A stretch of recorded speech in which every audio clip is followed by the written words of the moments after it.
अस्सलाम वालेकुम एवरीवन। सब कैसे हैं? उम्मीद करती हूँ कि सब ठीक होंगे और अल्हम्दुलिल्लाह हम लोग भी बिल्कुल ठीक हैं। तो जी यहाँ हम रेडी हो गई थी मैं माइयों के लिए। तो दिन में था निकाह और असर के बाद था निकाह और शाम की थी माइयों। तो हम लोगों ने माइयों में जाना था, तो उसके हिसाब से मैंने निकाह और माइयों को थोड़ा मिक्स करके ना उस हिसाब से फिर मैंने कपड़े चूज़ कर लिए थे कि मैंने गोल्डन और वाइट चूज़ किया था, तो फिर हमने वही पहना। तो यहाँ पे ये मेरा लुक है और यहाँ पर हम जाने लगे थे। तो खाला आई हुई थी, तो उन्होंने हमें सी ऑफ करने के लिए वो नीचे आ गई थी और ज़यान भी उन्हीं के पास था। तो फिर हम यहाँ से निकलेंगे और हस्बैंड साथ नहीं थे, इसलिए हमने ऑटो की और यहाँ पे हम लोग ऑटो में बैठ गए। माशाल्लाह ज़यान को देखें कितने आराम से सुकून से बैठ के गाड़ियाँ देखता हुआ जा रहा था। तो ये मेरे क्लच के ऊपर के ना वो साया ज़यान का आ रहा है कि माशाल्लाह उनकी पूरी आँखें खुली हुई थी और ये गाड़ी में आराम से देखते हुए सारी गाड़ियों को, बाइक्स जा रही थी उनको आवाज़ें सुनते हुए। बच्चों के लिए तो ये नया होता है ना कि बाहर निकलते हैं तो वो कुछ बच्चे होते हैं जो गाड़ी में सो जाते हैं। तो ये गाड़ी में तो ये सो जाते हैं, लेकिन ऑटो में ना ये बिल्कुल उनकी आँखें खुली हुई थी।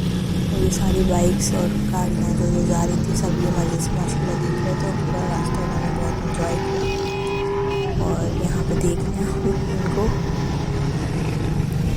और फिर थोड़ी सी मैंने क्लिप रिकॉर्ड कर ली थी कि रिक्शा में माशाल्लाह कितना इंजॉय करने लगे हैं। उसके बाद फिर हम डायरेक्ट घर गए थे, क्योंकि माइयों की रस्म जो थी ना वो घर के बाहर ही थी। तो बहुत ज़्यादा बड़ा फंक्शन नहीं था, थोड़ा ही था, तो घर के बाहर ही तकरीब हुई थी। तो ज़यान देखें ये अपनी चाचा, मेरे जो चाचा हैं ना ये उनकी गोद में हैं। तो ज़यान के पता नहीं कौन हुए वो, मुझे नहीं पता। तो ये मेरे चाचा हैं, तो इनकी गोद में ज़यान माशाल्लाह बहुत आराम से लेटा हुआ था। और यहाँ पे ये इनकी खाला है, तो इन्होंने ले लिया था। और ये मेरी सिस्टर है, इन्होंने ज़यान को ले लिया था। इनके साथ भी माशाल्लाह बहुत मज़े से ये पूरा टाइम तक रहे, क्योंकि कपड़े वगैरह हैवी होते हैं ना, तो फिर बच्चा जो है ना अनकम्फर्टेबल होता है। तो उनके लाइट कपड़े थे, तो उन्होंने ज़्यादातर इसको लिया हुआ था। फिर ये इनकी नानी ने ले लिया था, ये नींद में हो गए थे, तो फिर उन्होंने सुला दिया था इन्हें। उसके बाद फिर बाहर फंक्शन था ना घर के बाहर, तो यहाँ पे हम बाहर आ गए थे क्योंकि गेस्ट आने लगे थे काफ़ी सारे। हम तो पहले चले गए थे ना, तो फिर हम बाहर आके बैठ गए थे और काफ़ी लोग आ गए थे और ज़्यादातर लोग इस टाइम तक नहीं आए थे, क्योंकि काफ़ी जल्दी का क्लिप है। तो ये हमने सोचा कि कुछ रिकॉर्ड कर लूँ यहाँ का। तो फिर लोग आ जाते हैं ना, तो फिर उनको मसले होते हैं कि उनका फेस शो ना हो या, तो इसलिए मैंने पहले ही रिकॉर्ड कर लिया। ये स्टेज सजा हुआ था, सोफ़ा लगा हुआ था, यहाँ पे डेकोरेशन हुई हुई थी कुछ। और ये जो है ये ब्राइड जो है उनकी नानी बैठी हुई थी यहाँ पे। तो ज़्यादा लोग नहीं थे दिन में, चूँकि निकाह था तो इसलिए छुआरे भी मिले थे, तो इसलिए मैं छुआरा खाने लगी थी।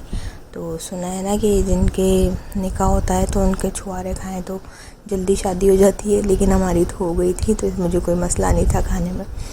तो यहाँ पे ये इंजॉय कर रहे हैं अपना छुआरा। और ये ज़यान की खाला ज़यान को लेके बैठ गई थी कि मेरा कुछ क्लिप रिकॉर्ड कर दो, तो फिर मैंने उनको भी दिखा दिया। और यहाँ पे ये जो ब्राइड है ना ये आने लगी थी, क्योंकि काफ़ी सारे गेस्ट जो है ना वो आ गए थे। तो जो दुल्हन थी ना माइयों की, तो वो घूंघट में ही थी, क्योंकि सुना है ना कि ज़्यादा रूप जो है ब्राइड पे तभी आता है जब वो फेस शो ना करवाया जाए उनका। तो ये घूंघट ही डला हुआ था पूरे टाइम तक, और अभी भी घूंघट में ही है ये। पूरा जो फंक्शन होगा ना तो ये ऐसे ही अटेंड करना है, ताकि शादी वाला जो दिन होता है ना तो उस पे ना ब्राइड का लुक अच्छा आए और मेकअप भी सब कुछ अच्छा लगे। तो ये आया था, बरी वगैरह लगी हुई थी। तो जो चाचा थे ना, ये चाचा की बेटी की शादी है, तो चाचा ने जो बारात का जो ड्रेस है ना ब्राइड का वो खुद ही रेडी करवाया था। तो ये सिर्फ वलीमे का लेके आए थे। और यहाँ पे जो लेके आते हैं ना हाथ में रस्म के लिए मेहंदी वगैरह और फ्रूट या मिठाई वगैरह, तो वो सब कुछ लेके आए हुए थे। तो इसकी भी क्लिप रिकॉर्ड कर लिया था। और यहाँ पे फ़ोटोग्राफ़र भी आए हुए थे, वीडियो बन रही थी। फिर हो गया था खाने का टाइम, तो हम सब खाना खाने लगे थे। और ज़यान ने माशाल्लाह बिल्कुल तंग नहीं किया और आराम से वो पूरा टाइम तक रहा। तो यहाँ पे मैं और मेरी सिस्टर जो है वो खाना खाने लगे थे एक ही प्लेट में, और उन्होंने ज़यान को पकड़ा हुआ था क्योंकि वो नींद में भी हो रहा था, काफ़ी टाइम हो गया था। तो यहाँ पे हम अपना खाना खाएंगे। उसके बाद फिर ज़यान को मैंने खीर भी खिलाई थी क्योंकि उनको मीठा काफ़ी पसंद है। तो उसके बाद वो आराम से माशाल्लाह फंक्शन एंड हुआ और वो भी सो गए। तो चलें जी, अब मुझे इजाज़त दें। यही मेरा व्लॉग था, यहाँ पे व्लॉग ख़त्म होता है। ज़यान सो गए और फिर हम लोग घर आ गए थे। चलें जी, अल्लाह हाफ़िज़।